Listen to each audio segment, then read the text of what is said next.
Brain development is a crucial issue. There is no substitute for face-to-face experience. Talk to them instead of putting them in front of the TV.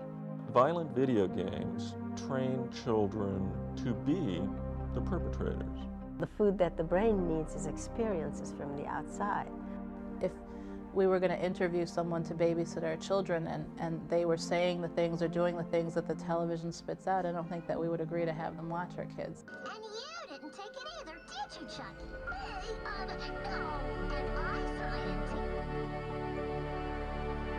it. We also try to arrange playmates as frequently as we could, because when she has somebody to play with, TV is not important. And I also have a lot of books around the house for her. In her room, it's basically, there are all books in her room. So she also learned to read a lot, and she pretends she can read. So she reads a book just from the memory she has from us reading to her.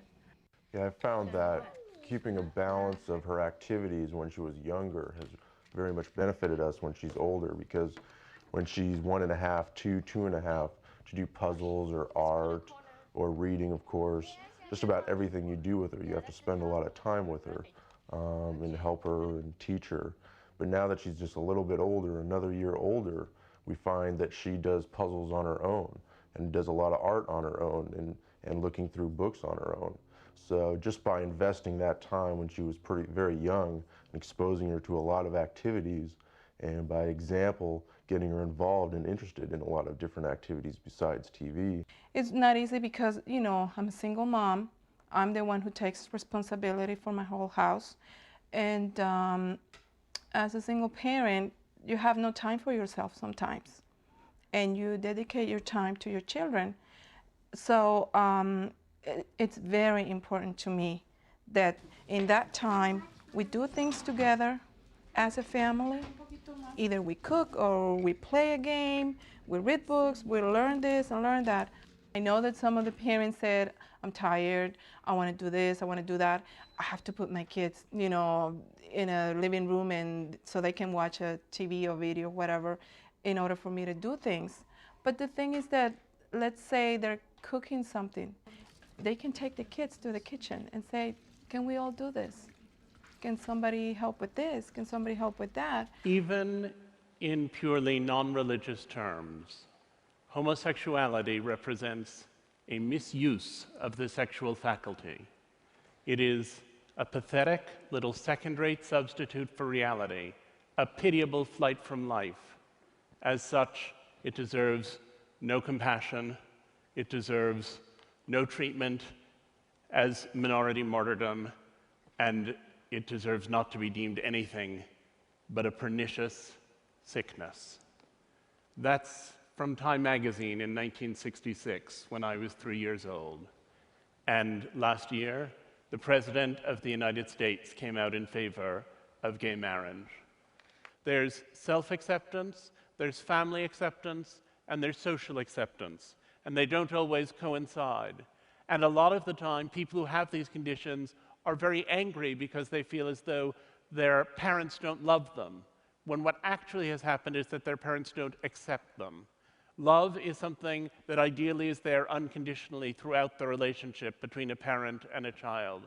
But acceptance is something that takes time. It always takes time. One of the dwarfs I got to know was a guy named Clinton Brown. When he was born, he was diagnosed with dystrophic dwarfism, a very disabling condition. And his parents were told that he would never walk, he would never talk, he would have no intellectual capacity, and he would probably not even recognize them. And it was suggested to them that they leave him at the hospital so that he could die there quietly. And his mother said she wasn't going to do it, and she took her son home, and even though she didn't have a lot of educational or financial advantages, she found the best doctor in the country for dealing with dystrophic dwarfism, and she got Clinton enrolled with him, and in the course of his childhood, he had 30 major surgical procedures. And he spent all this time stuck in the hospital while he was having those procedures, as a result of which he now can walk. And while he was there, they sent tutors around to help him with his schoolwork, and he worked very hard because there was nothing else to do. And he ended up achieving at a level that had never before been contemplated by any member of his family. He was the first one in his family, in fact, to go to college, where he lived on campus and drove a specially fitted car that accommodated his unusual body. And his mother told me the story of coming home one day, and he went to college nearby, and she said, and I saw that car, which you can always recognize, in the parking lot of a bar, she said. And I thought to myself, they're 6 feet tall, he's 3 feet tall, 2 beers for them is 4 beers for him. She said, I knew I couldn't go in there and interrupt him, but I went home and I left him 8 messages on his cell phone. She said, and then I thought, if someone had said to me when he was born that my future worry would be that he'd go drinking and driving with his college buddies,